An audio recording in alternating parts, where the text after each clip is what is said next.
pieces of the puzzle that I've decided provides. There's 10 of them. Tools and resources are 2 of them. We're a source of information, a source of motivation, a resource for the people that might need a little bit of encouragement. If this show, The Source, can help our members do that, I'm all in and I'm excited.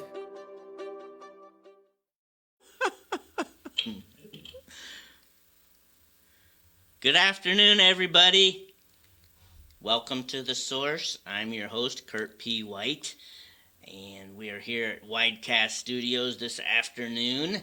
And obviously then, if for those of you that follow me, we all know that this must be the 4th Tuesday of the month. Again, every time I'm here, I just can't believe where is time gone. And then I don't know about you, but I'm in Dunlap, and there was a time yesterday morning where I actually had snow on my deck. So, boy, the seasons change, and it just, before you know it, and we're 60 days, Christmas is going to be over. Right. So, where does time go? Every time I'm here in the studio, I just can't get over how time flies. But I'm happy. Thank you for joining me this afternoon. Welcome to The Source. And I'm excited to have in the studio with me this afternoon a good friend of mine, and I've decided member for a little over a year now, Miss Brenda Grove. Thank you so much. She is the owner of Enabling Nonprofits. That's correct. And I was just, as we start the show, I was just going to go ahead and give you a minute or two to go ahead, introduce yourself, and just tell us a little about who you are and what you do, Brenda. Well, basically, I started my business many years ago, actually working with not-for-profits. Mm-hmm. So Enable Business Development was my initial organization, and it's still functioning, but my heart led me to work with nonprofits. Okay. And so the name is Enabling Nonprofits, and its focus is on training and coaching those people who are passionate and committed to serving the needs of others. Wow. And doing it from the platform of their own business, obviously, from wherever they are, wherever they start. You meet them wherever they are. I meet them where they are, and we walk through the process. Mm-hmm. And is that something then that you do here? I mean, it's local.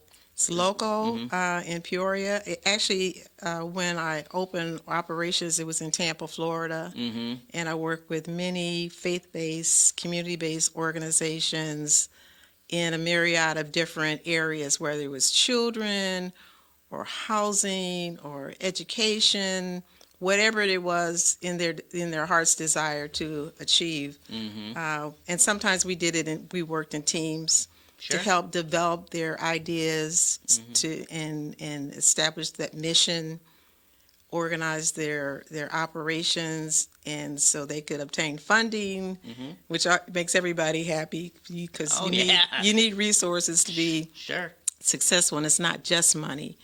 But since I've returned to Peoria, I've been really. How long ago was that? Restructuring, 2018. Oh, okay, so just very recent. Just before COVID. Yeah. So now I'm caused to incorporate the use of technology, which I have to learn like everybody else learns, how to use the tools to help us be successful. Okay. Well, thank you again so much for joining me this afternoon. Like I said, I've known Brenda now a little over a year, and we struck up a quick friendship. And as a member of I've Decided, we worked on a few projects together. And so when I found out, and again, for every show that I do here with The Source, I like to center the conversation around whatever the weekly winning word is. And this week, it just so happens the word is patience. And the whole idea of exercising patience and how that is actually a mental muscle. It's not something that we're all born with. It's something that we have to work on. It's a behavior that we have to practice to strengthen. And if you don't mind, I oftentimes will just go ahead and share, according to the weekly winning resource, the definition of the word patience is the ability to wait a very long time without becoming irritated or upset.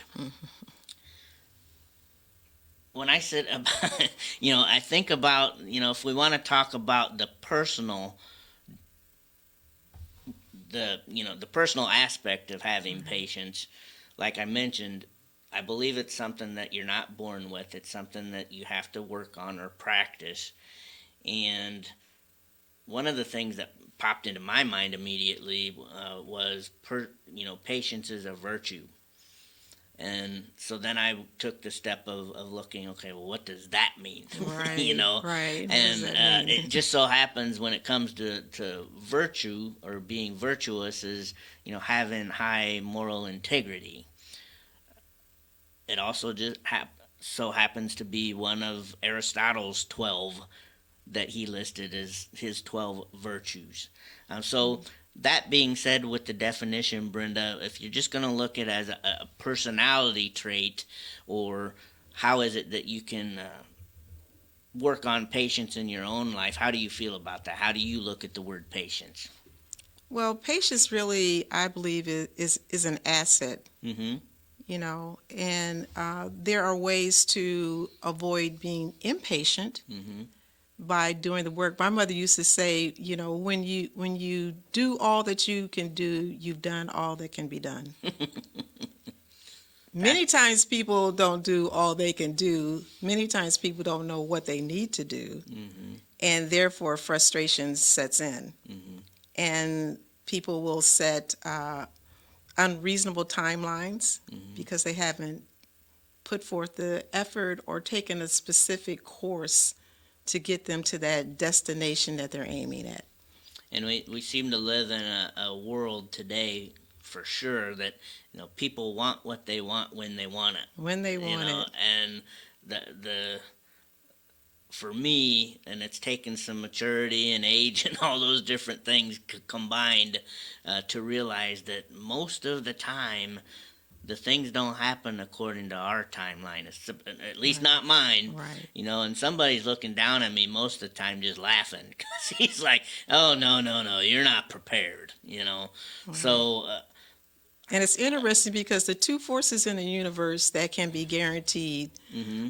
that affect, 7.8 billion people in the world is time and change. Mm-hmm. We can be guaranteed that with or without our input, Mm-hmm. it will happen. It will affect us in some way. Mm-hmm. And I heard John Maxwell say that business is not a microwave. Mm-hmm. It's more like a crock pot. A slow cooker. A slow cooker. Mm-hmm.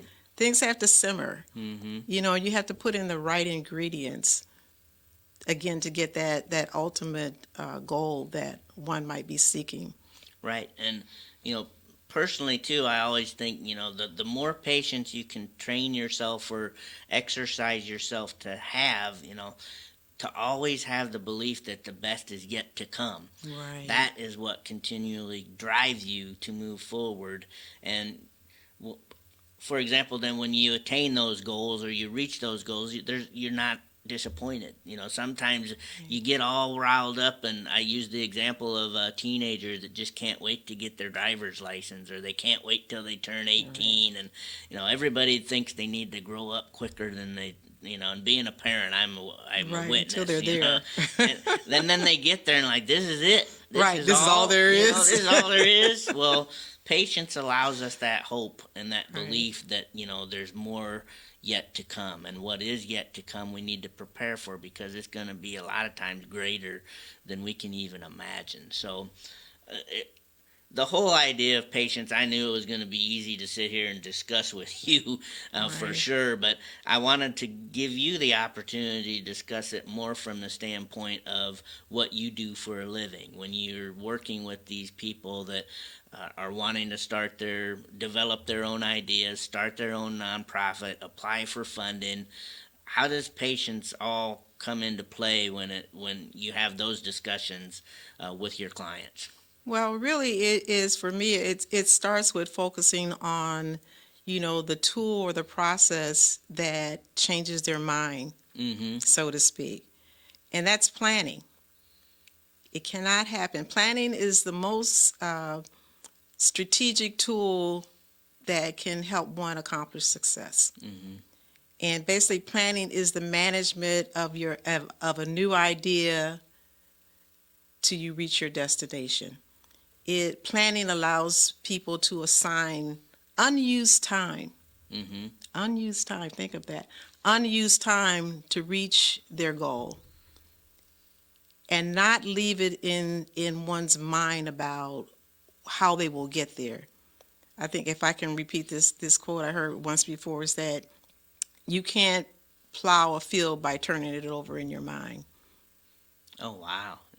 That's awesome. That doesn't happen. Yeah, and just the visual though that helps me make sense of what you're trying to say. Right. Yeah, and because as you're trying to explain that to me, I'm sitting there kind of putting myself in that position where I'm all excited and I got this great idea and I have you come in to sit down and start this process.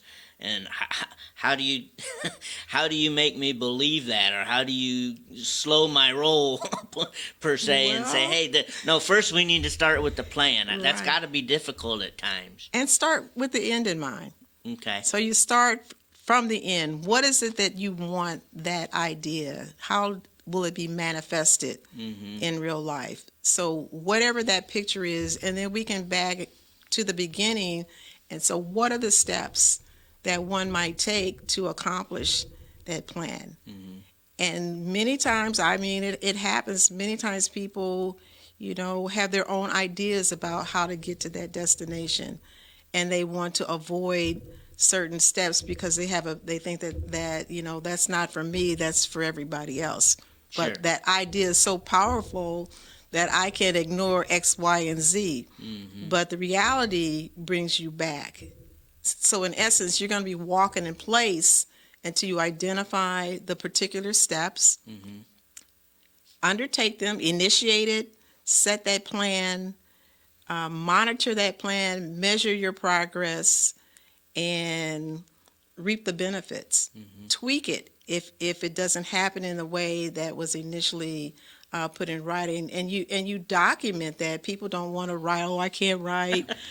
You don't have to write. You can record your idea and have it transcribed if that is the excuse.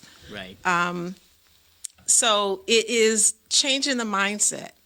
That's exactly where my next, where I was going to lead to, is you need to put them, again, back to the word patience. You need to convince them, or part of what you do is persuade people that it's going to take a certain level of their own patience and practicing it in order to get to the levels that you're having or asking to bring out from them. And sometimes honesty, just being upfront and honest with people about what they can expect to happen if they take one road as opposed to another. You want people to have hope, right, in their idea, but there still are some realities that they can regulate, that mindset by putting in place the relevant steps that help them see their progress. And I think before we came on air, we were talking a little bit in my experience with banking and in the credit platforms. It was kind of just a rule of thumb. If you had somebody coming in and seeking credit, right. So strictly that's my experience. So I don't have anything right. really beyond that. But it was a rule of thumb to say if you're serious and you want to start your own business, depending on what exactly, but it could be anywhere from 3 up to 5 years if you want to give a reality to the timeline before you're even going to think about turning a profit. Is that true? Is that something you discuss? What do people think when you tell them, look, this investment isn't going to start doing anything for at least 5 years? Well, sometimes, again, people are anxious about seeing their idea come into reality. I usually begin with an assessment. So we can start at a place where we understand exactly where we are and what we have. What about my credit? Do I have credit? Do I have a team? Do I have a management staff? Do I need a management staff? Do they need to have certain skills? What other resources are available to me to help me accomplish my goals? So we go through an assessment, and that's both for a for-profit and particularly for a nonprofit. I tell people that it's really more challenging to start a nonprofit than a for-profit. Well, and because of regulations. And that's why, if I'm understanding you correctly, is part of that because of the application process for funding, or is that just one piece of it? Well, they're basics, but if they want grant funding, then that's a whole different arena that one has to show capacity and be eligible. Sometimes people have ideas and they don't even know if there's a real demand. Oh yeah, for their idea, their product or service. Do people really want what you're providing? Yeah. Sometimes people just want what they want, right? But the assessment is key. Will people really pay for what you want? Will people, even in nonprofits, will they come in and benefit from the services that you offer? Or are the services at the level of quality that people will continue to visit your organization? So these are all issues that have to be worked out. And certainly there is a structure, infrastructure, a foundation that can be put in place. But operationally, you still have to be able to measure it and be surrounded by people who objectively can help you look at that process, continue to analyze that process, and tweak it accordingly to reach success. So I certainly appreciate and understand where you're coming from, and the whole assessment approach idea is perfect. How successful are you when it comes to that approach with your clientele of, getting them, again, coming back to the word of patience, I understand your idea. I know what you said. It happens frequently. I just had a recent client who they wanted to start a nonprofit organization. And so I began the whole process with assessment. Before they could complete their assessment, they went online, got an application for a 501c3, kind of answered the question, so to speak, sent in their application. And hook or crook, they actually did obtain their 501c3, but then what? What happens when you open the door? And so right now they've fallen flat. One or two of the board of directors now resigned. They hadn't been trained. They didn't know anything about governance. So, in a sense, put the cart before the horse. Put the cart before the horse. And so now you're running in place and you're frustrated because you haven't followed the steps. And that doesn't mean that the steps are strict and exact, but there's certain elements that can't be ignored. You want financing. Well, even nonprofit or for-profit, if you don't have any experience, if you've never had a grant, your odds of getting a grant first time around are pretty low, just because of the capacity requirements that expect that you have, staff that has a certain expertise, that expects that you have your finances in place and you have a way of recording your finances, expecting that your services are of the caliber that people will take advantage of those services. There's certain things that can't be avoided regardless. So the organization I was just referring to, and so now they're pretty much on stand. So what good is a 501c3 determination when you don't have the muster and the kind of the supports in place that help you realize those goals and objectives. So when you persuade or convince them, then like it sounds, you must be a great persuader then to convince people to have the patience to follow along. And there seems to be so much more involved than what it initially seems like. So for you to, like you described, kind of come alongside them and meet them wherever they're at, I think that's brilliant. But even at that point, my assumption is that practice needs to be taken when it comes to patience, and how do you kind of flip the script then for those people and make it more of a positive and say, look, it will pay off. The best is yet to come. Basically the same way we look at it personally. Well, we have to have agreements. Expectations. And what I ask is that you have to help me help you. Sure.